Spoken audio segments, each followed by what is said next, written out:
Hello दोस्तों, एक बार फिर से आप सभी का हमारे चैनल में स्वागत है। अगर मैं आपसे ये क्वेश्चन पूछूं कि आप अमीर कैसे बन सकते हो, तो आपका जवाब क्या होगा? हो सकता है कि आप में से ज्यादातर लोगों का ये जवाब होगा कि जॉब करते हुए अमीर बनना तो इम्पॉसिबल है, रिच बनने के लिए बिजनेस करना पड़ता है। तो इस आंसर के अकॉर्डिंग आप अपनी जगह बिल्कुल सही हो। लेकिन क्या हो जब मैं आपको ये बोलूं कि आप अपने जॉब से मिलने वाली सैलरी से भी अमीर बन सकते हो? बस आपको खुद पे भरोसा होना चाहिए कि आप ऐसा कर सकते हो, और इसके लिए आपको कुछ रूल्स को रेगुलर बेसिस पर फॉलो करना है। तो आज की इस वीडियो में मैं आपको 4 ऐसे रूल्स बताऊंगा जिन्हें अगर आप अपनी लाइफ में प्रैक्टिकली अप्लाई करोगे तो इस बात की गारंटी है कि आप अपनी सैलरी से ही अमीर बन जाओगे। तो आइए बिना देरी किए शुरू करते हैं। सबसे पहला रूल है डेवलप अ रिच माइंडसेट। दोस्तों, अमीर बनना वो भी अपनी सैलरी के दम पर कोई बच्चों का खेल नहीं है। अमीर बनने के लिए जिस चीज की सबसे ज्यादा जरूरत पड़ती है वो है माइंडसेट। क्योंकि आज आप अपनी प्रेजेंट सिचुएशन में जिस भी कंडीशन में हो, इसमें सबसे ज्यादा रोल आपका माइंडसेट प्ले कर रहा है। फॉर एग्जाम्पल, मान लो कि दो इंसान हैं, राजू और दीपक। तो इन दोनों को 1 करोड़ दिए जाते हैं। अब इतने पैसे मिलने के बाद राजू सबसे पहले शॉपिंग करने में लग जाता है। वो आईफोन खरीदता है, एक्सपेंसिव एक्सेसरीज और गैजेट्स खरीदता है, फिर घूमने के लिए जाता है, बड़े बड़े 5 स्टार होटल में टाइम स्पेंड करता है। और राजू ऐसी हर वो चीज उन 1 करोड़ रुपए से करता है जिससे कि उसे अमीर होने का फील आए। अब इसी चक्कर में कुछ समय बाद ही उसका पूरा 1 करोड़ रुपया खर्च हो जाता है, और 1-2 साल के अंदर ही वो वापस से अपनी पहली वाली कंडीशन में चले जाता है। जबकि 1 करोड़ रुपए मिलने के बाद दीपक सबसे पहले ये एम रखता है कि उसे इस 1 करोड़ को 10 करोड़ बनाना है, और इसके लिए वो सबसे पहले अपनी स्किल्स और नॉलेज पर फोकस करता है, और ये आइडेंटिफाई करता है कि उसमें 1 करोड़ को 10 करोड़ बनाने वाली काबिलियत है भी या नहीं। और नॉलेज गेन करने के लिए वो बिजनेस, फाइनेंस और इन्वेस्टिंग की किताबें पढ़ता है, सक्सेसफुल लोगों की कामयाबी की रणनीतियां सीखता है, मोटिवेशनल और बिजनेस डिस्कशन के सेमिनार को अटेंड करता है, और अमीर बनने के लिए रिक्वायर्ड स्किल्स को सीखने के लिए वो कई वैल्यूएबल कोर्सेज करता है। फिर वो अपने पैसों को स्मार्ट तरीके से इन्वेस्ट भी करता है, जिससे कि बढ़ते टाइम के साथ उसकी इन्वेस्टमेंट की वैल्यू भी ग्रो होगी, यानी कि उसका पैसा बढ़ेगा। इसलिए आने वाले कुछ सालों में ही अपने स्किल्स और इन्वेस्टिंग के दम पर दीपक के 1 करोड़ बन जाते हैं 10 करोड़। तो यहाँ आप देख सकते हैं कि दोनों को स्टार्टिंग में सेम अमाउंट ही दिया गया था, पर फिर भी कुछ सालों के बाद राजू की कंडीशन पहले जैसी हो गई और दीपक और भी अमीर बन गया। तो ऐसा होने का सबसे बड़ा कारण है माइंडसेट। राजू का पुअर माइंडसेट था, यानी कि उसे करोड़ों रुपए कमाने नहीं थे, उसे तो करोड़ों रुपए खर्च करने थे अमीर दिखने के लिए और शो ऑफ करने के लिए। जबकि दीपक का रिच माइंडसेट था और उसे अमीर बनना था, इसलिए सबसे पहले उसने 1 करोड़ को 10 करोड़ बनाने की सोची, जिसके लिए उसने सबसे पहले अपने स्किल्स और नॉलेज पर ध्यान दिया। पहले उन्हें सीखा, फिर इन्वेस्टिंग भी की, और इसी वजह से वो पहले से भी ज्यादा अमीर बन गया। तो इस एग्जाम्पल से अब तो आपको ये समझ आ ही गया होगा कि आपकी प्रेजेंट सिचुएशन चाहे जैसी भी हो, ये ज्यादा मैटर नहीं करता। मैटर करता है तो सिर्फ आपका माइंडसेट। अगर आपका अमीरों वाला माइंडसेट है और अगर आप अमीरों की तरह सोचते हो, तो आज नहीं तो कल आप यकीनन अमीर बन ही जाओगे, अन्यथा आपकी हालत भी राजू जैसी ही रहेगी। इसलिए सबसे पहला रूल यही है कि खुद के अंदर रिच माइंडसेट डेवलप करो।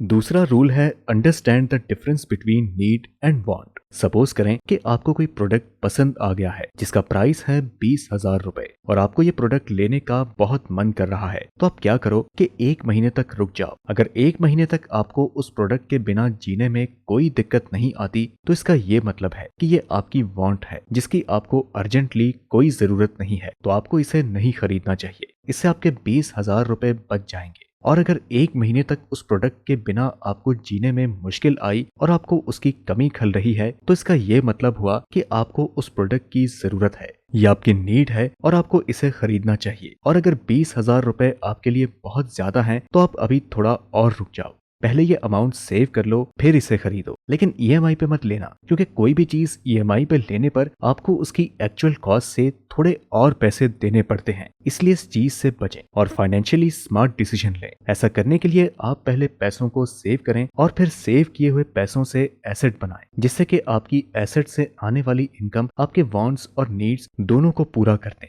तीसरा रूल है कि if you can't by anything thrice at the same time, you can't afford it. दोस्तों, अगर आपको अपनी सैलरी के ही पैसों से अमीर बनना है तो आपको वो चीज खरीदना बंद करना होगा जिसे आप अफोर्ड नहीं कर सकते। एग्जाम्पल के लिए, अगर आपकी सैलरी 50,000 रुपए है और आपके अकाउंट में केवल 1 लाख रुपए जमा है और आपको 5 लाख की कार खरीदनी है, तो अपनी सेविंग के हिसाब से अभी आप इस कार को अफोर्ड नहीं कर सकते हो। आप इस कार को अफोर्ड तभी कर सकते हो जब आपके अकाउंट में 15 लाख रुपए होते। यानी कि अगर आप किसी भी चीज को एक ही समय में 3 बार खरीद सकते हो तो उसे आप अफोर्ड कर सकते हो, और अगर आप किसी भी चीज को एक ही टाइम पर नहीं खरीद सकते हो तो आप उसे अफोर्ड नहीं कर सकते। लेकिन इसका ये मतलब बिल्कुल भी नहीं है कि आपको अपनी लग्जरी आइटम को खरीदने की इच्छा को सैक्रिफाइस करना है। आप अपनी सैलरी से ही बिना किसी टेंशन के अपनी लग्जरी के शौक को कैसे पूरा कर सकते हो, इसके बारे में इसी वीडियो में हम आगे बात करेंगे।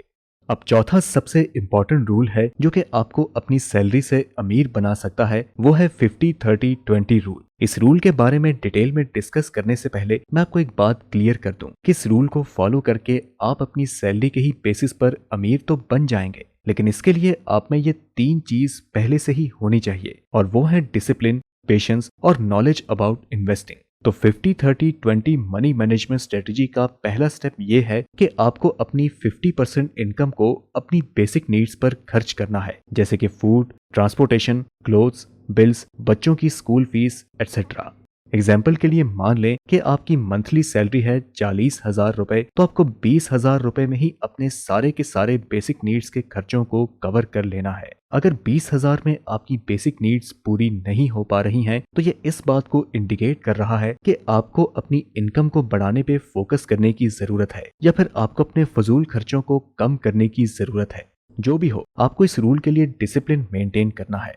50% में ही आपको अपनी बेसिक नीड्स को पूरा करना है। इस रूल का सेकंड स्टेप है कि आपको अपनी सैलरी का 30% हिस्से से अपनी चाहतों को पूरा करना है, जैसे कि expensive clothes, parties, vacations, new car, luxuries और एक्सपेंसिव गैजेट्स। अब हो सकता है कि आप ये बोलो कि मेरी वांट्स तो इतनी ज्यादा हैं कि ये 30% इनकम से पूरी होंगी ही नहीं, तो क्या करें? तो दोस्तों, इस रूल को आपको पूरे डिसिप्लिन और पेशेंस के साथ फॉलो करना है। यानी कि कुछ भी हो, आपको 30% इनकम से ही अपने वांट्स के नीड को पूरा करना है। अगर ऐसा नहीं हो पा रहा है तो इस एग्जाम्पल को ध्यान से सुनिए। मान लें कि आपकी मंथली सैलरी है 30,000 रुपए और आपको 18,000 रुपए का मोबाइल फोन लेना है, पर ये 18,000 रुपए का मोबाइल फोन आपकी इनकम का 60% पैसा है। तो क्या आपको भी इस फोन को लेना चाहिए? बिल्कुल भी नहीं। इस महीने आप अपनी सैलरी का 30% पैसा यानी कि 9,000 रुपए सेव कर लो और अगले महीने की सैलरी का वेट करो। फिर जब आपको अगले महीने की सैलरी मिल जाए तो उसका भी 30% यानी कि 9,000 रुपए सेव कर लो। अब जो आपने अपने पिछले महीने 9,000 रुपए सेव किए थे और इस महीने जो 9,000 रुपए सेव किए, तो इन दोनों को जोड़ने से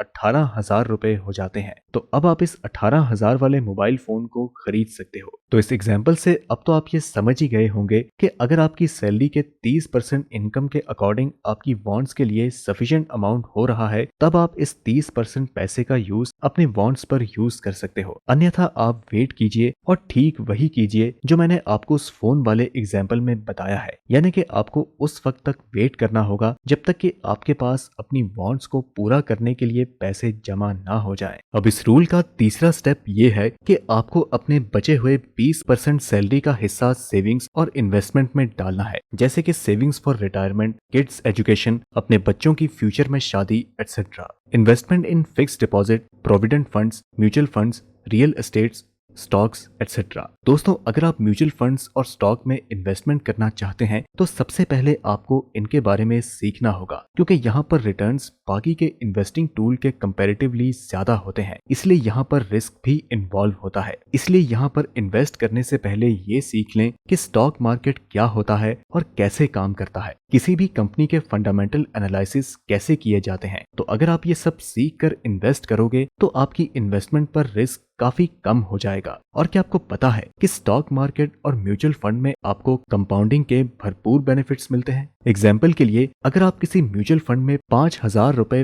पर मंथ की SIP 20 सालों के लिए शुरू करते हो जहां आपका पैसा पर 20% की रेट से ग्रो होगा, तो 20 साल के बाद आपकी इन्वेस्टमेंट वैल्यू होगी 1.5 करोड़ और आपकी टोटल अर्निंग होगी 1.46 करोड़ और आपने टोटल अमाउंट डिपॉजिट किया था सिर्फ 12 लाख रुपए। तो ये मैजिक आपको केवल म्यूचुअल फंड और स्टॉक मार्केट में ही देखने को मिलेगा। इनफैक्ट स्टॉक मार्केट में कई बार 20% से ज्यादा 50%, 100%, 200% और यहाँ तक कि 1000% तक भी रिटर्न्स मिल जाता है। तो यही था 50-30-20 रूल। दोस्तों, एक और जरूरी बात कि इस रूल को फॉलो करते करते जब आपकी सैलरी और एक्सपीरियंस दोनों बढ़ जाते हैं, जैसे कि मान लीजिए कि आपकी सैलरी 30,000 से बढ़कर 50,000 हो जाती है, तो अब आप इस रूल में थोड़ी सी चेंज कर दें, यानी कि 40% for basic needs, 20% for wants या डिजायर्स और 40% फॉर सेविंग्स एंड इन्वेस्टमेंट। यानी कि अब 50-30-20 हो जाएगा 40-20-40। पर ऐसा तभी करें जब आपकी 50-30-20 को फॉलो करते करते आपकी इनकम और आपका एक्सपीरियंस बढ़ जाए। जब आपको ऐसा लगने लगे कि अब 40% से आपकी बेसिक नीड्स पूरी हो सकती है, तभी 40-20-40 पर जाएं। तो दोस्तों, मैंने इस वीडियो में आपको जो नियम बताया है उसे अगर आप स्ट्रिक्टली डिसिप्लिन और पेशेंस के साथ फॉलो करते हैं तो आप फाइनेंशियली स्ट्रगल भी नहीं करेंगे और लॉन्ग टर्म में आप करोड़पति भी बन जाओगे। बस अपनी इन्वेस्टमेंट डिसीजन को स्मार्टली कीजिएगा और फिर कंपाउंडिंग के पावर का मैजिक देख लीजिएगा। तो उम्मीद है कि आपको इस वीडियो से वैल्यू मिली होगी। अगर आपको अभी कुछ डाउट है तो आप कमेंट सेक्शन में पूछ सकते हैं। वीडियो पसंद आई तो इसे लाइक करें और अपने फ्रेंड्स और रिलेटिव्स के साथ भी शेयर करें और हमें अपना सपोर्ट दिखाने के लिए फाइनेंस स्कूल को सब्सक्राइब करें और बेल आइकन भी जरूर प्रेस कर दें। हम मिलते हैं फिर आपसे अगली वीडियो में और यहाँ तक रुकने के लिए आपका सच्चे मन से बहुत बहुत धन्यवाद।